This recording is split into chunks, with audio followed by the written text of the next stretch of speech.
Now, as a challenge, I want you to write your own functions, but not inside the Chrome developer tools. I want to introduce you to something called Karel the robot. And Karel is a very simple robot that takes very simple instructions. So let's first change the world to 5 by 5 to make it a little bit smaller and easier to work with. Now, the next thing that you'll notice is that you have this thing called function main. And in this case, everything that you put into here will get executed when you click the run button. And Karel the robot, as you can see here, is able to take a certain number of commands, including move, which moves it forward in the direction it's facing, turn left, put down a beeper, or pick up a beeper.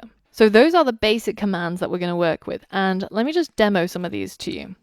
So if we call the function move on Karel, you can see it moves by a single space. And we can obviously repeat this a few times. So now if we reset and we hit run, Karel will move by 3 spaces because we wrote the move command 3 times. So everything you place into this function main will get called when you hit run, but you can create more than one function. So for example, I know that I can make Karel turn left by simply writing turn left, run, and she turns left. Now, if I wanted her to go around in a circle, then I can simply create a function called go in circle. And inside this function, I can say maybe move 1 step, turn left, then move, then turn left, then move. And now I can go into this function main and I can say go in circle, calling that function that I just created down here, which of course will execute all of the code that's inside the curly braces. So now if I reset and I hit run, you can see that Karel goes in a half circle. So if I want her all the way back to the beginning, then I can simply call this function again, making sure that I've spelt it exactly the same way as I did when I created that function.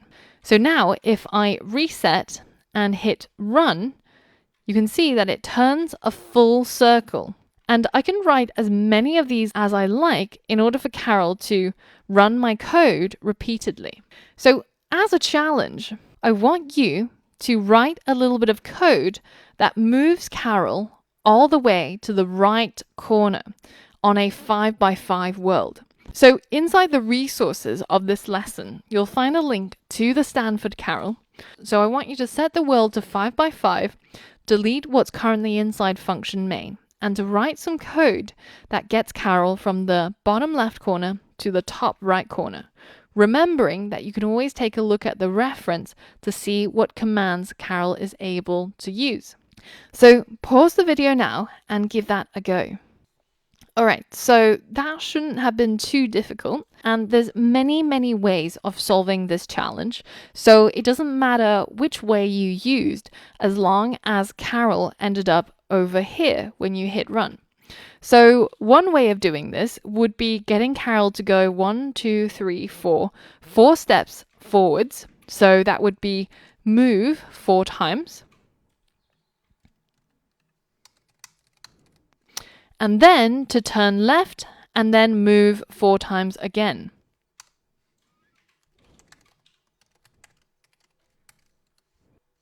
So now if we hit run, you can see Karel ends up in the top right corner. Now, some of you might have realized that move is repeated here. So you might have created a function that's called maybe move 4 times. And inside this function, you've placed 4 of these move commands. So now, instead of all this repeated code, you can say move 4 times here, and also move 4 times here. So this does exactly the same as we can see if we reset it, but it's now a little bit shorter and a little bit less repetitive.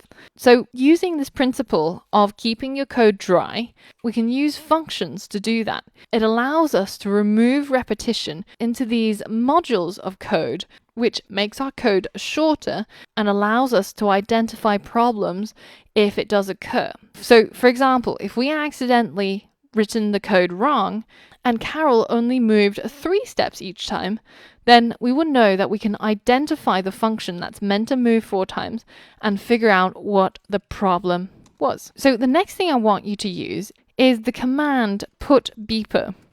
So Karel is able to put down this thing called a beeper, which is kind of just like a square. And I want you to write some code that commands her to put down the beeper in a specific pattern. So the first, slightly easier challenge is, can you get her to put a diagonal line of beepers all the way from the bottom left corner to the top right corner? So that should be 5 beepers in total. And I want you to try and write your code in the least repetitive way possible using functions. So pause the video now and see if you can complete this challenge. Okay, so let's break down the problem. Essentially, Karel will start in the bottom left corner and she can move forwards, turn left, move, put down beeper. So one way of doing this would be writing move forwards, turn left, move forwards, put beeper, turn right, move forwards, turn left, move forwards, and put beeper.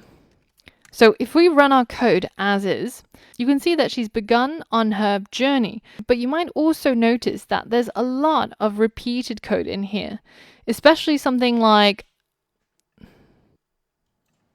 for example, move, turn left, move, put beeper, move, turn left, move, put beeper. So there's a lot of things that are repeated. So what if we could put all of that into a function? So we can create a function, diagonal move and beeper. Now, of course, you can name your functions whatever it is that makes sense to you. But in this case, I've just called it diagonal move and beeper because I'm going to get it to move diagonally and then put down a beeper.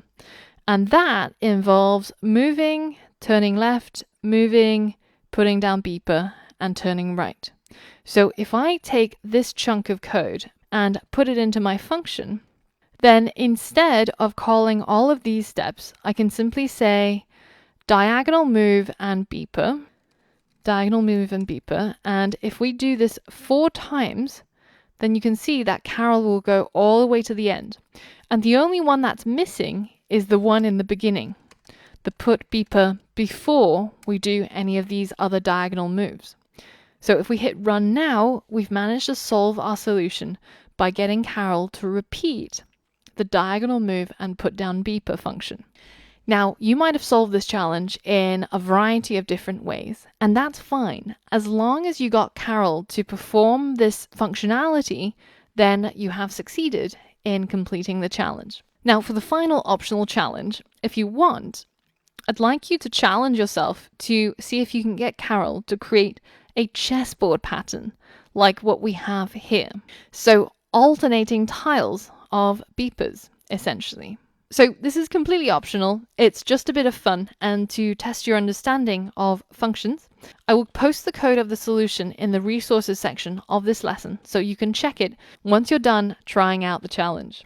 In the next lesson, I want to talk about a more advanced form of functions. And those are functions that allow you to specify an input. So for all of that and more, I'll see you on the next lesson.